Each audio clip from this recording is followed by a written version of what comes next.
Socorro Frade. Boa tarde, querido Padre Antônio Furtado, Cezínia Pânia na recepção, queridos ouvintes da rede de Rádio Shalom 690 AM FM 91.7. Obrigado por você, por sua audiência. Estamos aqui com você, querido internauta, você também que nos acompanha pelo YouTube, canal Rádio Shalom Oficial. Acolho a todos com muito carinho, seja bem-vindo. Você do YouTube, dê seu like, por favor, seu joinha é tão importante. Compartilhar para ser um divulgador da misericórdia divina. Estamos aqui abrindo a Hora da Misericórdia com o nosso querido amigo Diego Macedo. Momento maravilhoso com Santa Faustina.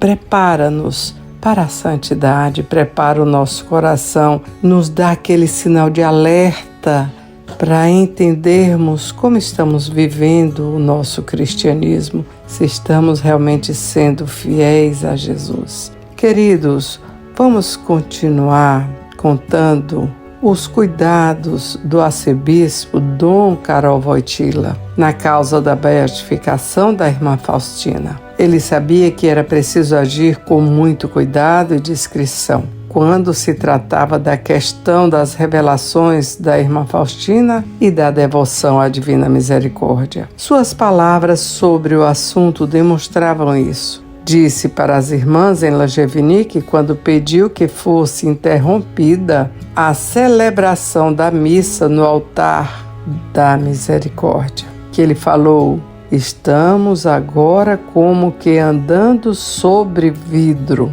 O bispo Dom Paulo Socha também falou que se tratava de não fornecer nem aparências de divulgação da devoção segundo a forma da irmã Faustina, visto que isso poderia prejudicar a causa. Então, o processo na Arquidiocese de Cracóvia foi encerrado no dia 20 de setembro de 1967. Nesse mesmo dia, em julho do mesmo ano, Dom Karol Wojtyła tinha obtido a dignidade cardinalícia e foi à capela em Langevinique para rezar junto ao túmulo de irmã Faustina. No decorrer do processo, tinha sido realizada a exumação dos restos mortais da serva de Deus e a sua transferência do cemitério à capela. Isso aconteceu dia 25 de novembro de 1966. No dia 31 de janeiro de 1968, quase 2 anos depois,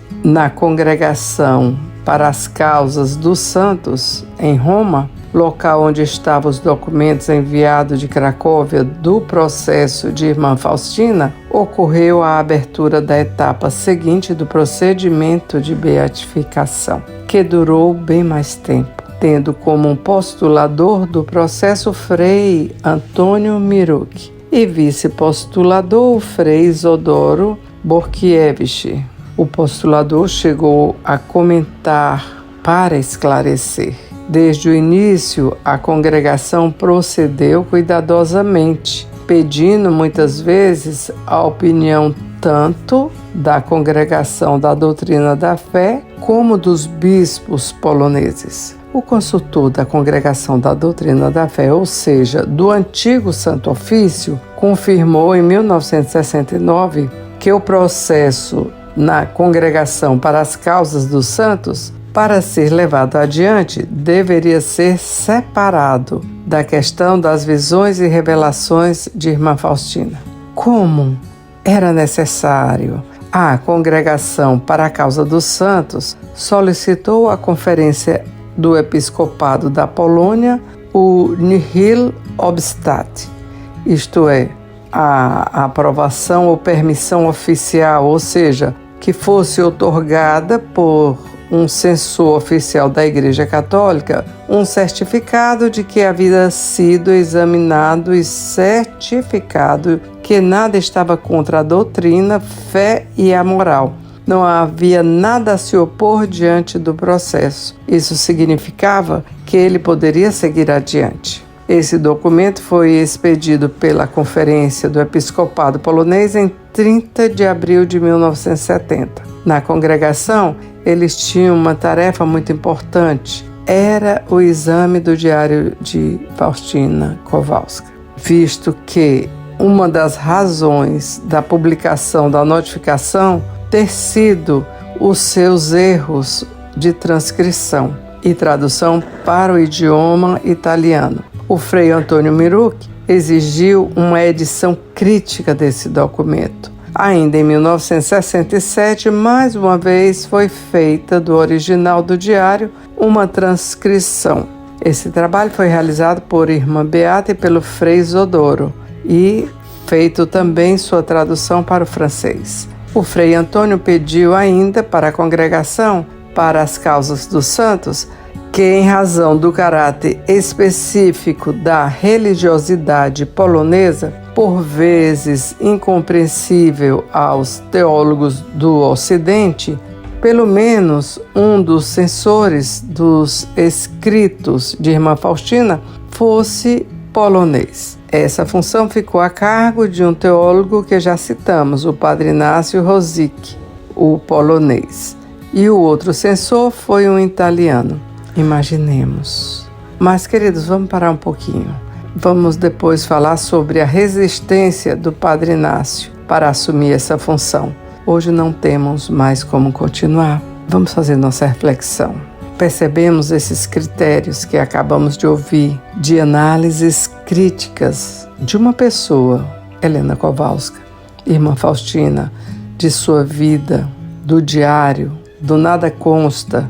E essa sua vida tende a nos transportar imediatamente para a nossa. Hoje, queridos, nesse mundo onde os valores cristãos, que são eternos, ou seja, quais são os valores? A castidade, a pobreza, a obediência. Eles, diante dessas ideologias do relativismo, das doutrinações, que são exatamente contrárias à nossa fé, à nossa doutrina, à santa tradição da Igreja, à moral.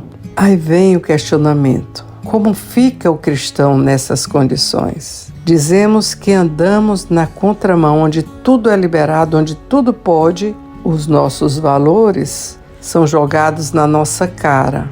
É tanta coisa que nos dá repulsa, tantas injustiças contra nós chegam até nós e chegam com muita velocidade. Quantos escândalos estamos vivendo contra a nossa fé nos dias de hoje? Se Nossa Senhora pediu reparação em Fátima em 1917, imaginemos nos nossos dias. Às vezes não conseguimos processar e nos envolvemos sem perceber, e quando percebemos, já estamos concordando com certos valores. Muitas pessoas totalmente contaminadas pelas mídias, pelas mensagens contra os princípios, relativizando o cristianismo, os princípios divinos. Deus tenha misericórdia de nossa gente, do nosso povo. Precisamos, meus queridos, através de nossas ações, reparar esses atos que agravam tanto nosso Senhor. Especialmente, como estamos vendo pela mídia agora, a Jesus Eucarístico. Não podemos perder o foco. A luz de Cristo, a verdade é imutável. Não há concessões. A palavra de Deus é clara. Lembremos o que diz na carta aos Gálatas, capítulo 1, versículo 8. Não há outro evangelho. Se alguém anunciar outro além do de Cristo, é anátema, ou seja, falso diante de Deus, está condenado. Precisamos dessa atenção, porque estamos sendo levados pela onda. Muito cuidado. Nossos jovens e até adultos, seguindo doutrinas falsas, conselhos vãos, muitas impurezas, libertinagens que entram pela TV, pela moda, pelas roupas e os lábios impuros.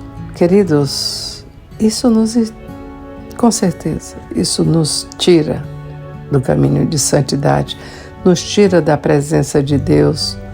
Vamos retomar as rédeas novamente.